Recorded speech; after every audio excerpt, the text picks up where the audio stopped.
तो आज इस वीडियो के अंदर हम कार्बनिक यौगिकों के IUPAC नामकरण की चर्चा करेंगे।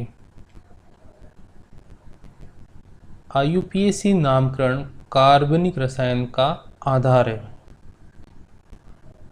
बिना IUPAC समझे कार्बनिक रसायन को आप नहीं समझ सकते, क्योंकि जब तक आपको दिए गए कार्बनिक यौगिक का पता नहीं चलेगा तब तक आप उसके गुणों की व्याख्या नहीं कर पाएंगे। तो चलिए शुरुआत करते हैं हम IUPAC नामकरण की। तो IUPAC नामकरण के अनुसार कार्बनिक यौगिक का नाम 3 भागों से मिलकर बना है: प्रीफिक्स, रूट वर्ड और सफिक्स। तो शुरुआत करते हैं हम प्रीफिक्स से, यानी पूर्व लगन से।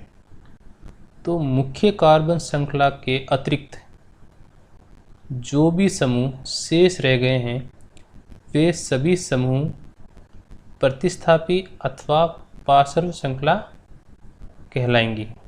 ठीक है। यदि कार्बन श्रृंखला में एक से अधिक क्रियात्मक समूह प्रेजेंट है तो क्रियात्मक समूह की वरीयता क्रम में जो क्रियात्मक समूह शीर्ष पर हैं उसके अतिरिक्त सभी क्रियात्मक समूह प्रतिस्थापी की तरह कार्य करेंगे और इस स्थिति में उन सभी का हम पूर्व लगन यूज करेंगे। ठीक है। तो कुछ हम प्रतिस्थापियों की बात करते हैं।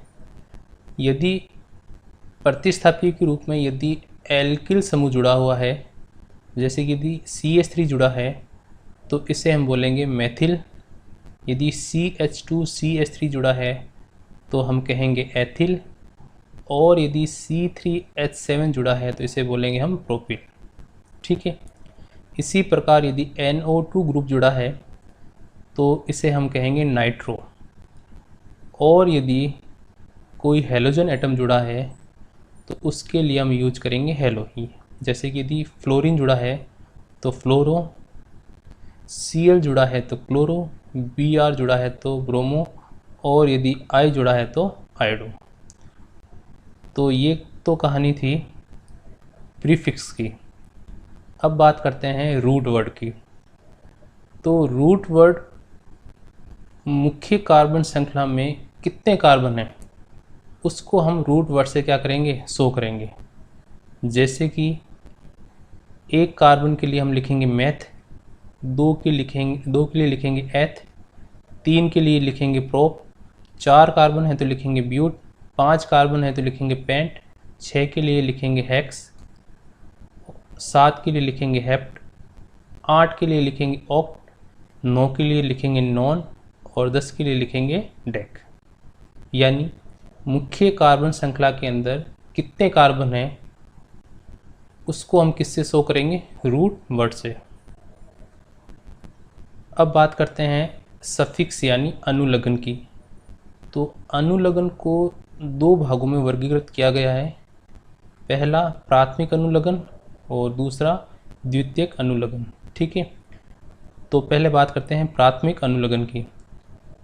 तो मुख्य कार्बन श्रृंखला के अंदर यदि कार्बन कार्बन एकल बंध है तो हम ANE का यूज करते हैं, यानी जो रूट वर्ड है उसमें हम क्या जोड़ देंगे, ANA।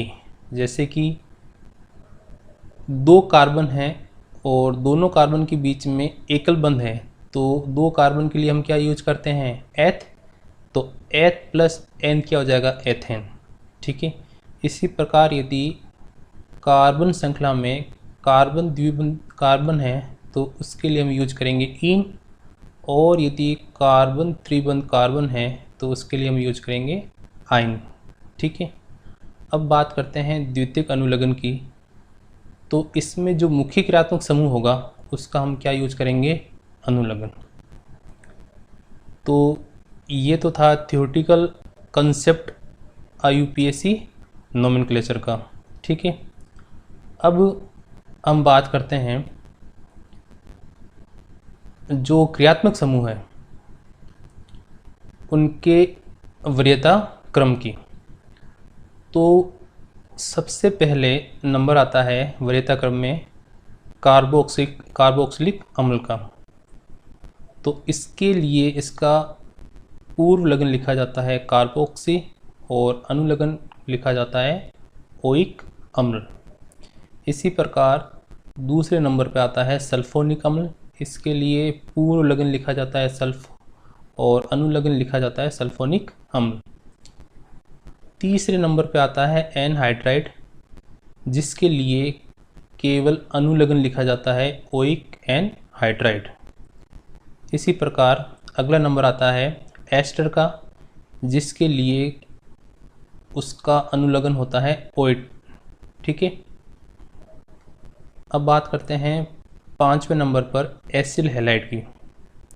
तो पूर्व लग्न के रूप में इसका नाम आता है हेलोकार्बोनिल और अनुलग्न के रूप में इसका नाम हम लिखेंगे ऑयल हैलाइड। फिर बात करते हैं एमाइड की। इसके लिए इसका पूर्व लग्न आता है कार्बिमोइल और इसका अनुलग्न हो जाएगा एमाइड।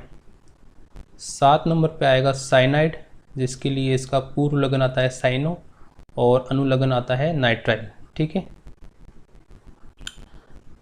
अब बात करते हैं एल्डिहाइड की, जिसके लिए इसके पूर्व लग्न के रूप में फॉर्मिल अथवा ऑक्सो का उपयोग किया जाता है, जबकि इसका अनुलग्न आता है एल।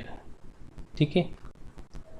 अब बात करते हैं कीटोन की। तो इसके लिए इसका पूर्व लग्न लिखा जाता है ऑक्सो और अनुलग्न लिखा जाता है ऑन। फिर नंबर आता है एल्कोहल का। तो इसके लिए इसका पूर्व लग्न लिखा जाता है हाइड्रोक्सी और अनुलग्न लिखा जाता है ऑल। इसी प्रकार थायो एल्कोहल के लिए प्रीफिक्स के रूप में मर्केप्टो और सफिक्स के रूप में थायोल का यूज किया जाता है। फिर नंबर आता है एमीन का। तो इसका पूर्व लग्न होता है एमिनो और अनुलग्न होता है एमीन। और एल्कीन, एल्काइन और एल्केन के लिए केवल इनका अनुलग्न काम में लिया जाता है ईन, आइन और एन। तो इन सभी क्रियात्मक समूह पर मैं एक वीडियो सीरीज़ बनाऊंगा, जिसमें प्रत्येक क्रियात्मक समूह का मैं अलग से IUPAC नोमेनक्लेचर करूंगा। ठीक है। अब अगले वीडियो के अंदर हम IUPAC नामकरण के नियम पढ़ेंगे।